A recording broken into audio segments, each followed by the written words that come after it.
ये कहानी एक छोटे से गांव के लड़के राजू की है, जो अपनी साधारण जिंदगी से कभी संतुष्ट नहीं था। राजू का मन हमेशा किसी बड़ी दुनिया में उलझा रहता था। वह हमेशा सोचता था कि उसके पास जो कुछ भी है वह बहुत कम है और दुनिया में बहुत कुछ ऐसा है जो उसे चाहिए। राजू के माता पिता बहुत मेहनती थे, उनके पास बहुत कम था, लेकिन वे कभी शिकायत नहीं करते थे। राजू के पिता लक्ष्मण एक छोटे से दर्जी थे और उनकी दुकान पर दिन रात काम करने के बावजूद उनका जीवन बहुत साधारण था। मां चिंतामणि घर के काम संभालती थी और खेतों में भी काम करती थी। उनका सपना था कि उनका बेटा एक दिन बड़ा आदमी बने और उनकी तरह न फंसे। राजू का मन हमेशा इस स्थिति से ऊब चुका था। वह सोचता था, अगर मुझे जिंदगी में कुछ बड़ा करना है तो मुझे जल्दी पैसे चाहिए, मुझे अमीर बनना है। लेकिन वह यह नहीं समझता था कि जो वह चाहता था वह केवल मेहनत और ईमानदारी से ही मिल सकता था। राजू के दिल में हमेशा यही ख्याल था कि अगर वह जल्दी अमीर बनना चाहता है तो उसकी राह में सबसे बड़ा रुकावट है उसके माता पिता। वे हमेशा उससे कहते रहते थे, बेटा, मेहनत से ही सफलता मिलती है, जल्दबाजी से कुछ नहीं मिलेगा। लेकिन राजू का मन इन बातों को नहीं मानता था। उसे लगता था कि एक बड़ा आदमी बनने के लिए उसे बड़े कदम उठाने होंगे। राजू के घर में हमेशा पैसे की तंगी थी। जब कभी किसी त्योहार पर मिठाई या कपड़े खरीदने की बात आती तो उसकी मां और पिता एक दूसरे से कहकर सीमित खर्च करते थे। लेकिन राजू की नजरें हमेशा उस सर्दी में बर्फ से ढके बाजार की चमक धमक पर होती। वह सोचता, मुझे भी ये सब चाहिए, मुझे भी इन चमचमाती चीजों का अनुभव चाहिए। राजू का मन धीरे धीरे चोरों की दुनिया की ओर खींचता गया। उसने कभी सोचा भी नहीं था कि वह किसी दिन चोरी करेगा, लेकिन धीरे धीरे उसे यह रास्ता बहुत आसान और तेज लगा। उसकी मासूमियत और सपने उसे इस ओर खींच लाए थे। एक दिन गांव के लड़कों ने उसे एक चुनौती दी, तू क्या बड़ा चोर बन सकता है? क्यों न हम सब साथ में सेठ धनीराम के घर से कुछ चुरा कर लाएं? सेठ धनीराम गांव के सबसे अमीर आदमी थे और उनका घर एक महल जैसा था। उनके पास बहुत सारी संपत्ति थी और गांव के लोग उनकी दौलत और शाही ठाट बाट की बातें करते थे। राजू का मन इस चुनौती को स्वीकार करने के लिए उकसाया। वह और उसके दोस्तों ने योजना बनाई कि वे रात के अंधेरे में सेठ धनीराम के घर से चोरी करेंगे।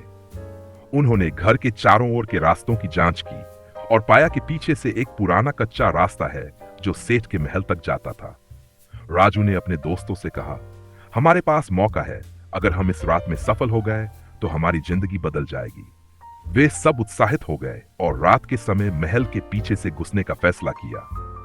राजू और उसके दोस्तों ने एक रात अपने चेहरे पर काले कपड़े बांधकर और चुपके से सेठ धनीराम के महल में घुसने की योजना बनाई। वे जानते थे कि घर के चारों ओर चौकीदार है, लेकिन उन्होंने महल के पीछे से घुसने की योजना बनाई थी। राजू और उसके दोस्त महल में घुस गए।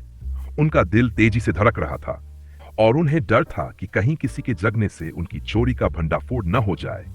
लेकिन वह अपने साहस से भरे हुए थे, क्योंकि उन्हें यह सपना था कि आज रात उनका जीवन बदल जाएगा। राजू ने तिजोरी की ओर बढ़ते हुए कहा, यह मौका हमें फिर कभी नहीं मिलेगा। जैसे ही उन्होंने तिजोरी तक पहुंचने की कोशिश की, अचानक एक आवाज आई जो उनके किसी सामान के गिरने की थी। यह आवाज इतनी तेज थी कि सेठ के महल में हलचल मच गई। अचानक अलार्म बजने लगा और सब लोग जाग गए। यह सुनकर राजू का दिल धड़कने लगा। अब उनकी चोरी पूरी तरह से विफल हो गई। उन्हें अपना सामान छोड़कर भागना पड़ा, लेकिन फिर भी कुछ चुराए बिना वे महल से बाहर निकल गए। भागते हुए एक चप्पल वहीं रह गई। अगले दिन सेठ धनीराम को चोरी पता चला और उसने पुलिस को सूचित किया। राजू और उसके दोस्त समझ गए कि अब उन्हें गांव छोड़कर कहीं और जाना होगा। वे बिना कुछ लिए शहर की ओर भागे, लेकिन इस भागम भाग में उनकी शांति हमेशा के लिए खो गई। राजू और उसके साथी नए शहर में पहुंचे। उन्होंने सोचा कि अब यह शहर उनका है और यहां उनके लिए कोई बाधाएं नहीं होंगी। लेकिन जल्द ही उन्हें समझ में आ गया कि यह शहर भी उसी तरह का है जैसा उनका गांव था।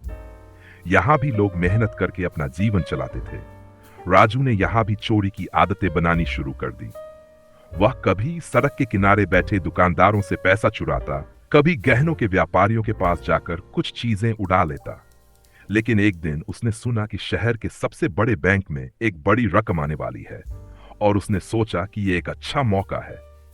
राजू और उसके दोस्तों ने मिलकर बैंक को लूटने की योजना बनाई। उन्होंने बैंक के चारों ओर गुप्त रास्तों और सुरंगों की छानबीन की। वे रात के समय बैंक में घुसने का प्लान बना रहे थे। राजू ने सोचा, यह मौका फिर कभी नहीं मिलेगा।